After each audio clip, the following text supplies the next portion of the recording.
final question for tonight is, what are your plans for funding the MIGOP, especially with rumors of large donors planning to not contribute? I'm going to start with Scott Greenman. I love that I got this question first, because this is the most important question. Folks, we can have the best candidates, the most conservative candidates, the brightest candidates, and if we can't buy TV in Marquette, in South Bend, which, if you understand TV markets, is an important media market for the state of Michigan, not just for Indiana, in Metro Detroit, where the rates are crazy, in Grand Rapids, in Flint, and Lansing, then we can't win. We can't get to the masses. I stand before you as someone who got involved 35 years ago in the Republican Party thanks to Chuck Yob. Give Chuck a hand.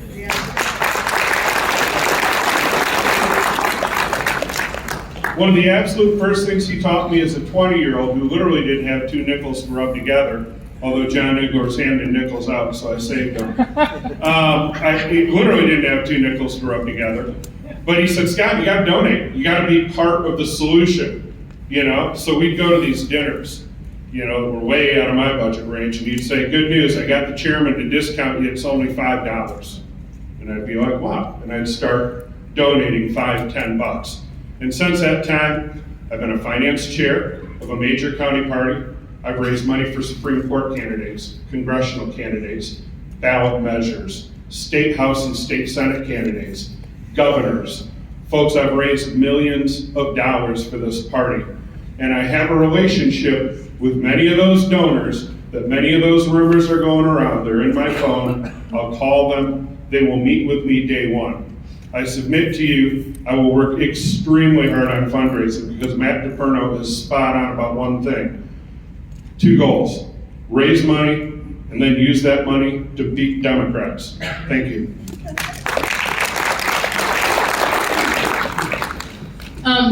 Improving the financial health of MIGOP requires diversifying the sources of funding that we bring in. When you look at the financial reports from MIGOP in 2021, 98% of the funding came from 10 unique donors. In 2022, 96% of the funding came from 25 unique donors. That is not a healthy party model. And the way our party funding works is there are a handful of people who hold the purse strings, and you have to functionally get on your hands and knees and beg them to like you to get their money, and oftentimes it comes with strings attached. And those strings attached mean the destruction of our state nation. That is not an option of how we actually save our country. Because remember, the goal of the chair of the Michigan Republican Party, not just the chair, but all of us, is to save state nation. And so as Secretary of State candidate, I raised double of what the last Republican nominee for Secretary of State raised. And one of the things that's really critical to do that is having relationships. This is why our funding model looks at our small business community. Our small business communities typically are people who are, one, patriots, and people who feel the brunt of an abusive government. About 500,000 small businesses across Michigan are Republican. And if we are able to get at least $100 from just 20% of these small businesses, that's $10 million. Now, this does not include all the other typical people who give money to the Republican Party. This does not include other patriot organizations who will fund the party, because there is no illusion here. It will cost millions and millions of dollars in 2024, not just the presidential election, but also we have an open Senate seat. So it's going to be critical for us to have sufficient funding, but it cannot come at the expense of principles. And that's one of the things that is so important to have as chair, who will ensure that we have the financial responsibility met, but not at the expense of our freedoms. Thank you.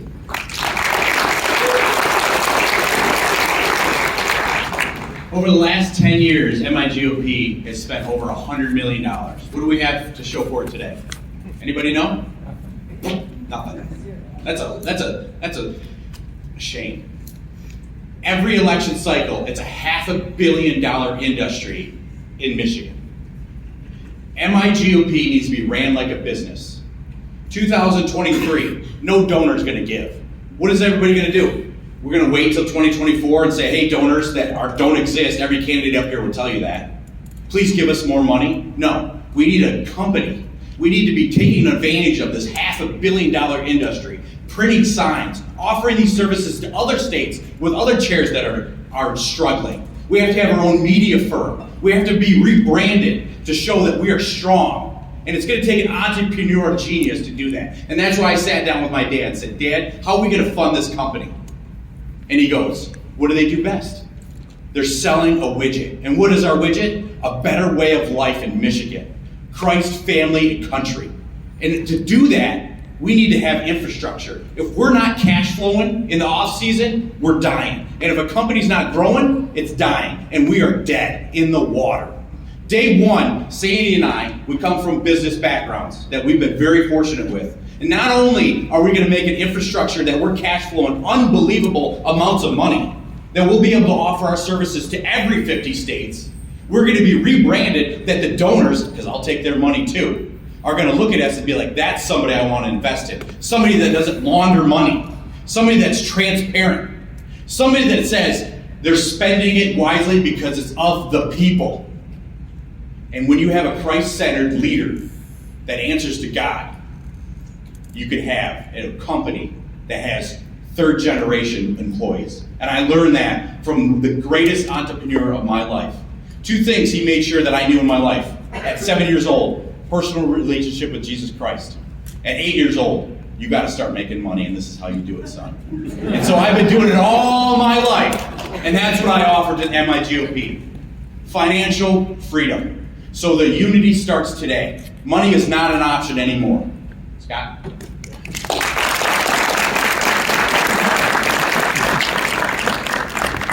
Mr. DePerno and Mr. Greenlee are wrong.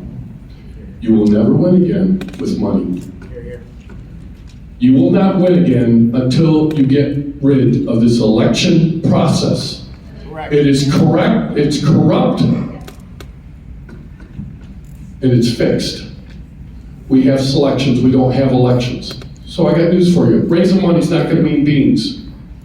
It's not going to mean a thing until you get rid of this election process. These people want to focus on money. My number one priority as chair will be to work to get rid of this process.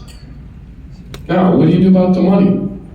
It's on the wrong focus. The state GOP should have very little money in it. All it does is opens the door for the pay-to-play game. That's why we have corrupt politicians in the GOP. Pay to play. Start with Jason Wentworth and a piece of garbage near me named Mike Shirkey in Southern Jackson County. Amen. This is what you do. You help the counties learn how to raise their own money, make good decisions on where to spend the money, and you work with the candidates on raising money. Help them to gain the skills to raise their own money. Little money in the state GOP. This is a mistake. We have to get rid of the pay-to-play system. The only way to do it is to change how we handle and where we handle the money. Thank you.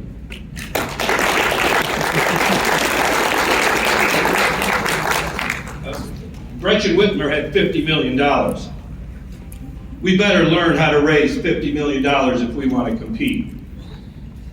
It's as simple as that, people.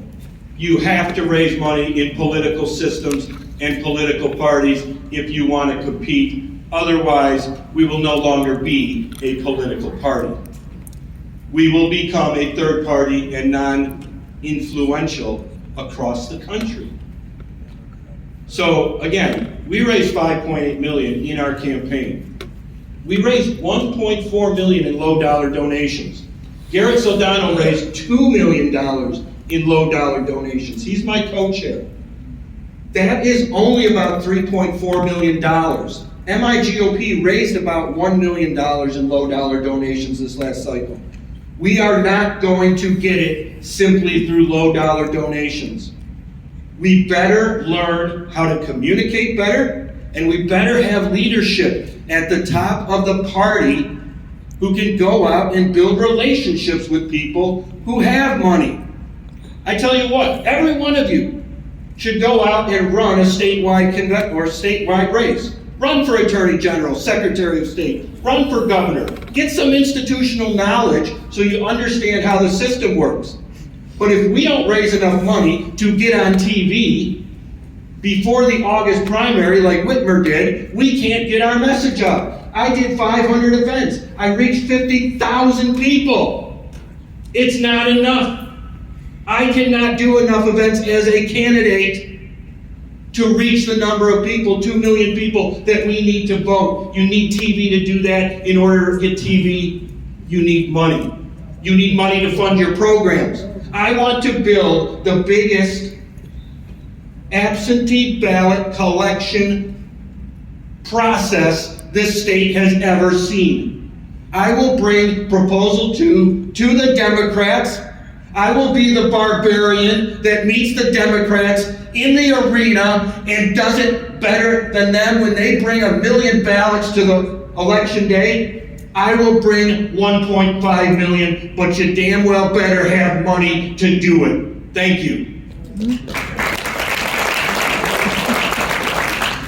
Please check out lenaforchair.com. It's Lena with the number 4 chair. I want to announce that Pastor Donald Eason, Mrs. Phyllis Eason of Sterling Heights, Michigan, stand with me in this particular race for Michigan Party Chairman. When we talk about money, I'm very comfortable in this space. This is what I do all day, every day, by virtue of raising new business for Vesco Oil and then raising new financial support for state party. Our message resonates with the voters. I've raised over $30 million in the last 6 years. A couple million of that was invested personally by me, and behind that is hundreds of major donors. And it's really, it takes a lot of work. God put it in my heart. He gave me the talent. I enjoy being on the phone. I'm fine with rejection. 9 out of 10 people I talk to every day reject me. But our conservative message is getting forward. Mr. DePerno is probably right, aspirationally, the 50 million. I can tell you on good authority that a $20 million raise is right in front of us. That's why I've gotten to the business of raising money now. I have commitments in line. I'm actually plugging people in. This idea that the donor class, the donors are gone, it's hogwash. Everybody's ready to take back our state. It is terrible what Gretchen Whitmer has done. I stood with my father through the window and watched him pass as a virtue of her failed policies. So let's come together now. I saw a groundswell. I saw us come together. We don't need to wait till February 18th to take our party back. Thank you so much. With Lena Epstein, we will prevail in Michigan for president, Senate. Come with me. Thank you.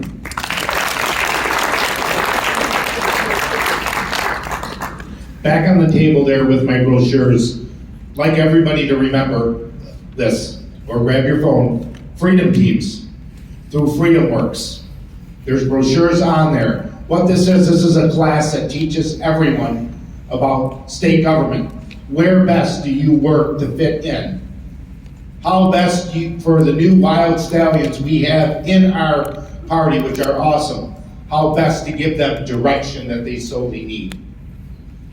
I'm not great at fundraising, but I have somebody who has been extremely affluent, and she's extremely smart, and her group have been giving to the GOP for years. They stopped because they didn't like the direction, but I have formed a committee there. Scott is very, very accurate, this Scott. Without election integrity reform, we can have $1 trillion. It's not going anywhere. That's one of the reasons I probably asked Pat Kobeck to run with me. Now, whether he does or whether he does not, we need to follow his model for election integrity. I will let the people who have raised millions and millions for the party, I feel that their loyalty will lie with me as a candidate or as the chair, that they will do what needs to get done. Oftentimes, you need to come in at the end and talk to this person and you get the money. But like it or not like it, proposal 1, 2, and 3 have passed. And this is what it's going to take to market your message. But I have to disagree in some ways. I have gone to county for many years fighting referendums, ballot initiatives, school boards. You don't need to always have the most money. You need to strategically know how to spend it. And the greatest compliment I could have ever had is when the former retired Grand Rapids superintendent at her retirement party, her last words to the whole group were, "Mike Farage can go to hell." That's the greatest form of compliment, because what you become, I am going to I'm going to be your MIGOP leader from the bottom up. Top down doesn't work. I am your humble servant. Thank you. Right now, nobody wants to give to the party. Nobody wants to give $20, nobody wants to give $50, nobody wants to give $5,000. So why is that? The party's up for sale. The question is who's going to buy it, and I propose that the delegates buy it. There's a 3-step process that we propose for the delegates to buy the system. If you assume a $3 million per year operating cost for the state, and there's approximately 9,000 delegates, if each delegate was responsible for raising $300, you would raise the money. The question is, some people are concerned about how they do that. Well, when was the last time a county ever had a professional fundraiser come in, assemble 100 delegates, and teach them how to raise money? It's never happened. Leadership has simply never been applied to the problem. An army of delegates could raise a bunch of money, and then who would own that money? The delegates would. The second step of that plan would be transparency. Every county and every delegate would have a list of who was achieving their financial goals and who was not pulling their weight. That would create a peer system that's very compelling. The third step of the process would be having a delegate finance committee that would be putting a plan together that the delegates would vote at a state committee and decide how to spend this money. That's never happened before. That would be real power at state conventions. Typically we show up at state conventions and vote on something that doesn't have any impact. With the delegates controlling that much money, people would see a living party and not a dead party. This would also give the delegates direct control over the representation because they would be voting to use that money to sponsor the candidates, pick the candidates, get them elected, and then people like DePerno or anyone who's taking a serious run at wouldn't have to work so hard to get the money they need to get elected. The delegates would be giving them the money to get them elected. If you took that plan and applied it on a larger scale, if you did that biannually, you'd have $6 million. If you did it quarterly, you'd have $13 million. There's a massive amount of money that the delegates could raise themselves. The Bible says we perish for lack of knowledge, and a lot of people just don't have that knowledge. There's a story in Kings where it says they needed to be saved from their enemy, and God told them to dig ditches, and he made the people do the work, and they had to dig ditches all over the valley, and they had to work hard, they had to dig the ditches. But then God filled with water everywhere that they went, and all those ditches got filled with water, and then it formed a trap for the enemy that destroyed the enemy. God provided the miracle, but the people had to do the work.